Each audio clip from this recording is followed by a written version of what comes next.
Bismillahirrahmanirrahim. Assalamualaikum warahmatullahi wabarakatuh. Di sini saya akan mempresentasikan prinsip-prinsip perkembangan untuk memenuhi tugas mata kuliah Psikologi Perkembangan 1, dosen pembimbing Ibu Widiati Lestari. Pertama-tama, saya akan memperkenalkan diri saya, menjelaskan pengertian perkembangan menurut para ahli, prinsip-prinsip perkembangan, prinsip individu dalam berkembang, domain perubahan, dan ucapan terima kasih tentunya. Perkenalkan, saya Rizky Putri Nurjana, N257 Psikologi Islam, Institut Agama Islam Negeri Salatiga. Di sini saya akan menjelaskan pengertian perkembangan menurut para ahli. Yang pertama, ada Elizabeth Hurlock, kemudian Paul Henry Musun, yang ketiga Lerner, yang keempat Lois Howell. Pertama-tama saya akan menjelaskan pengertian menurut Elizabeth Hurlock.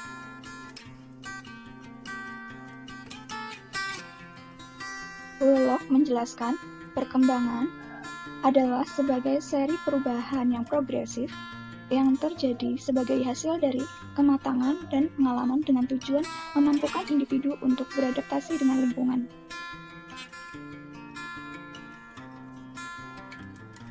Yang kedua, Paul Henry Musun.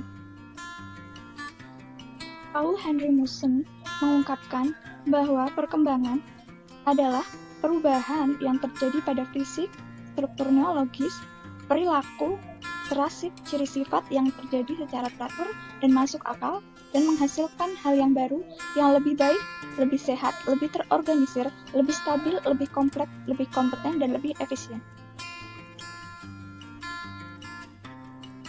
Kemudian pendapat dari Lerner. Lerner berpendapat bahwa perkembangan menunjukkan perubahan yang sistematik atau terorganisir dalam diri individu. Contohnya, bayi yang berkembang secara sistematik dan terorganisir. Dari dia merangkak, kemudian dia duduk, belajar berjalan, dan bisa berjalan. Kemudian pendapat dari Lois Howell. Lois Howell mengungkapkan bahwa perkembangan adalah proses yang terjadi dalam diri individu sepanjang rentan kehidupan, dari dia masih bayi atau di dalam kandungan sampai dia meninggal. Kemudian saya akan menjelaskan prinsip-prinsip perkembangan manusia. Prinsip-prinsip perkembangan manusia ada 10. Yang pertama, perkembangan melibatkan perubahan. Yang kedua, perkembangan awal lebih kritis dari perkembangan selanjutnya.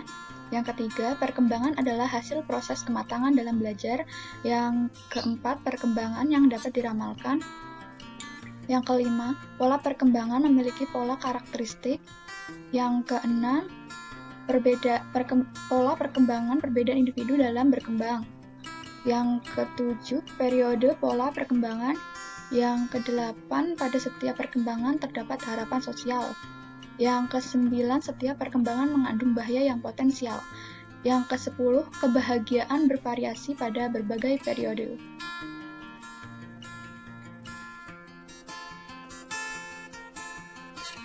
Di sini saya akan menjelaskan perkembangan melibatkan perubahan.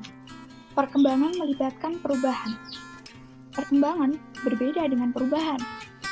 Perubahan berkaitan dengan aspek kuantitatif, yaitu peningkatan ukuran dan struktur. Semisal, ketika seorang anak mengalami peningkatan ukuran otak dan organ yang berdampak ke mental dan fisik anak tersebut secara psikologis. Sedangkan perkembangan berkaitan dengan aspek kualitatif, yaitu didefinisikan sebagai deretan progresif dari perubahan yang teratur dan koheren. Apa itu progresif? Perubahan progresif yang dimaksud adalah perubahan yang membawa individu masuk ke arah yang positif, semakin maju, meningkat dari keadaan semula, menjadi pribadi yang lebih baik. Sebagai contoh, seorang yang tadinya tidak mengetahui bagaimana cara berbicara yang baik di muka umum atau bagaimana cara mengomentari pendapat orang lain dalam musyawarah bila tidak setuju dengan pendapat orang tersebut, misalnya dengan mengangkat tangan dahulu sebelum berpendapat. menunggu hingga orang tersebut selesai memberikan pendapatnya, mengungkapkan pendapatnya dengan kata-kata yang sopan dan tidak menyinggung unsur sara dan sebagainya. Yang dimaksud perubahan yang teratur adalah perubahan yang terjadi sepanjang hidup dan tidak pernah berhenti. Contohnya, mulai dari seorang bayi menuju masa anak-anak awal akan terjadi perubahan yang teratur dengan sendirinya, mulai dari bayi yang tadinya belum bisa berdiri hingga anak-anak yang sudah bisa berlari-lari. Sedangkan perubahan koheren dalam arti ada kaitan antara aspek satu dengan aspek lainnya. Contoh seorang anak yang bisa hidup dalam lingkungan mandiri, maka ia akan terbentuk menjadi anak yang mandiri. Koheren yang dimaksud juga dapat berarti faktor satu dengan faktor yang lainnya saling berkaitan dan mempengaruhi. Misalnya, anak yang tubuhnya lentur dan ramping dan suka bergerak biasanya akan baik atau lebih berbakat dari bidang tari atau seni gerak lainnya.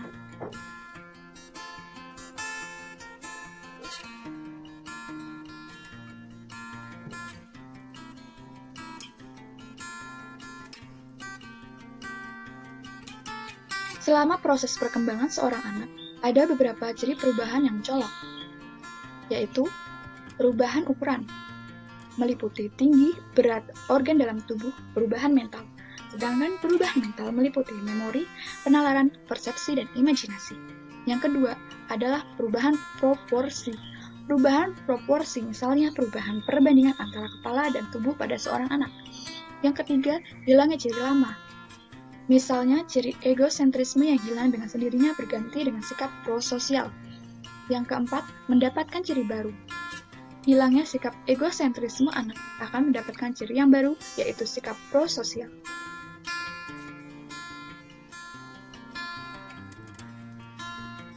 Kemudian, perkembangan awal lebih kritis dari perkembangan selanjutnya.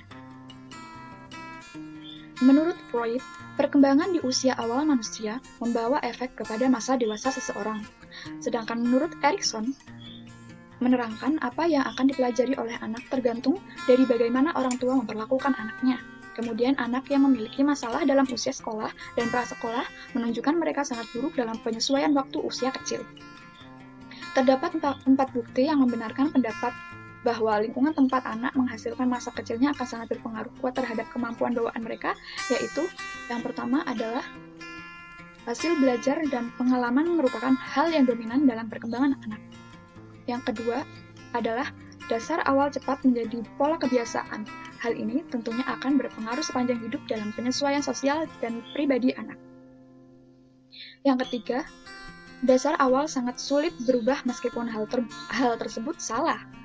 Yang keempat, semakin dini sebuah perubahan dilakukan akan semakin mudah bagi anak untuk mengadakan perubahan bagi dirinya.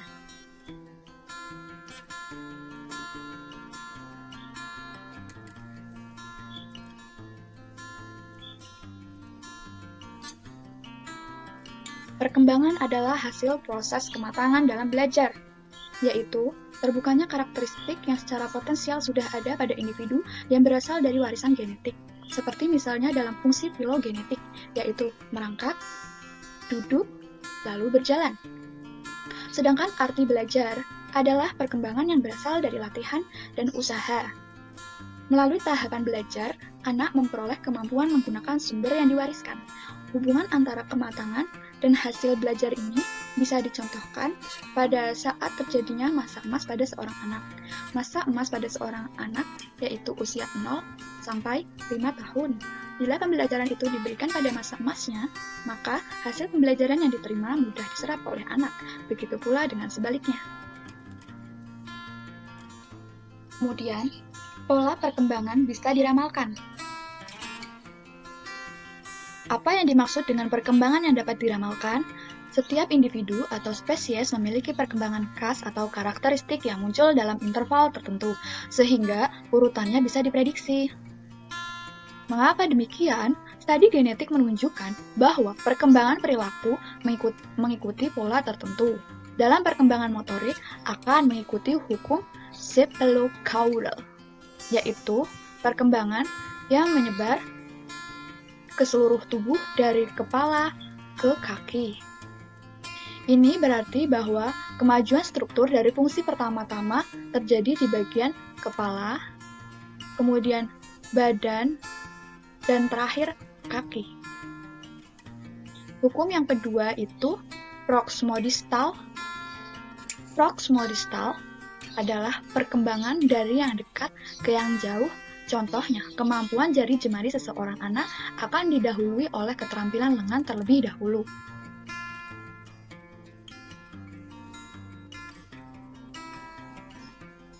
Kemudian, pola perkembangan memiliki pola karakteristik.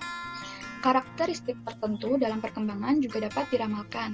Ini berlaku baik untuk pola karakteristik dari mental maupun fisik. Semua anak mengikuti pola perkembangan yang sama dari tahap satu tahap berikutnya. Dari bayi yang belajar berbicara, lalu belajar berjalan, dan seterusnya. Pola perkembangan ini tidak akan berubah sekalipun terdapat variasi individu dalam kecepatan perkembangan. Perkembangan bergerak dari tahapan umum menuju tahapan yang lebih khusus. Contohnya, seorang anak akan mengacak-ngacak mainan atau memasukkan mainan ke dalam mulutnya sebelum dia mampu dan mengerti melakukan permainan itu dengan jari-jarinya. Perkembangan berlangsung secara berkesinambungan sejak dari pembuahan hingga kematian. Namun hal ini terjadi dalam berbagai kecepatan. Kadang lambat, tapi kadang cepat. Perbedaan kecepatan perkembangan ini terjadi pada setiap bidang perkembangan dan akan mencapai puncaknya pada usia tertentu.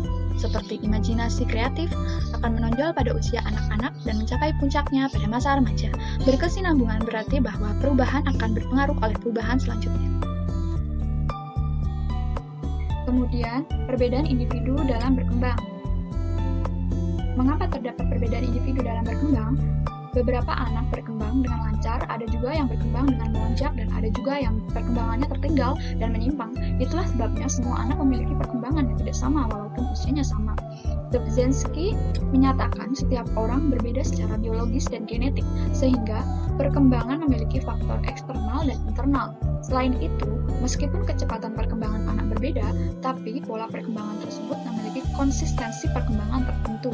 Pada anak yang memiliki kecerdasan rata-rata, akan cenderung memiliki kecerdasan rata-rata pula ketika menginjak tahap perkembangan berikutnya. Perbedaan perkembangan pada setiap individu mengindikasikan pada guru, orang tua, atau pengasuh untuk menyadari perbedaan tiap anak yang diasuhnya, sehingga kemampuan yang diharapkan dari tiap anak harusnya juga berbeda.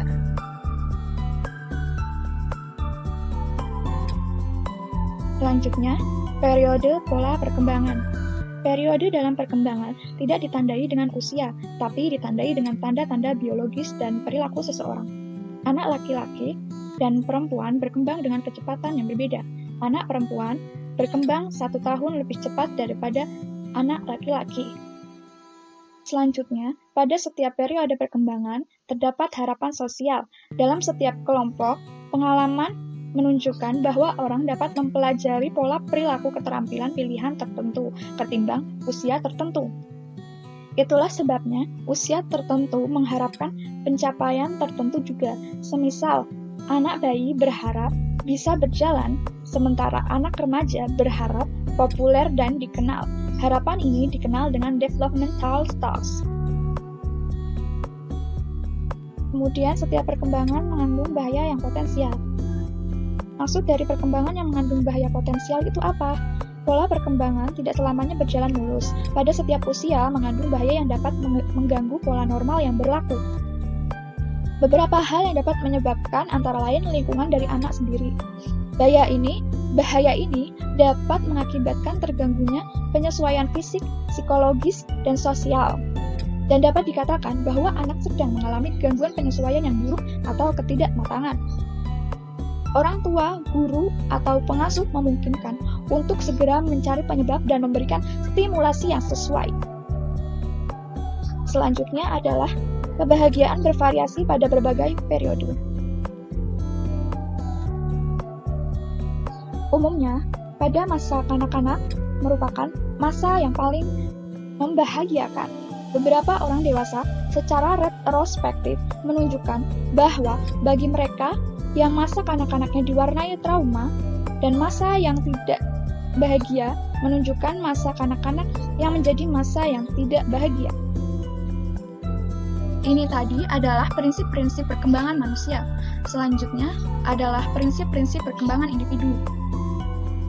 Yang pertama yaitu perkembangan merupakan proses yang tidak pernah berhenti. Yang kedua yaitu semua aspek saling berhubungan. Yang ketiga, perkembangan terjadi pada tempo yang berlainan. Yang keempat, setiap fase perkembangan mempunyai ciri khas. Yang kelima, setiap individu normal akan mengalami tahapan perkembangan. Yang keenam, perkembangan mengikuti pola atau arahan tertentu. Yang ketujuh, bagaimana pola atau perkembangan individu. Kemudian, domain-domain perubahan. Yang pertama, ada fisik, meliputi pertumbuhan badan dan otak, kapasitas sensorik, dan keterampilan motorik. Yang kedua adalah kognitif, meliputi belajar, atensi, memori bahasa, berpikir, dan penalaran, termasuk dalam aspek perkembangan kognitif dalam domain perubahan. Yang ketiga adalah psikososial, dalam membahas perubahan, bahwa setiap perubahan psikologi membawa dampak pada fisik dan kesehatan mental. Terima kasih, saya Rizky Putri Nurjana. Wassalamualaikum warahmatullahi wabarakatuh.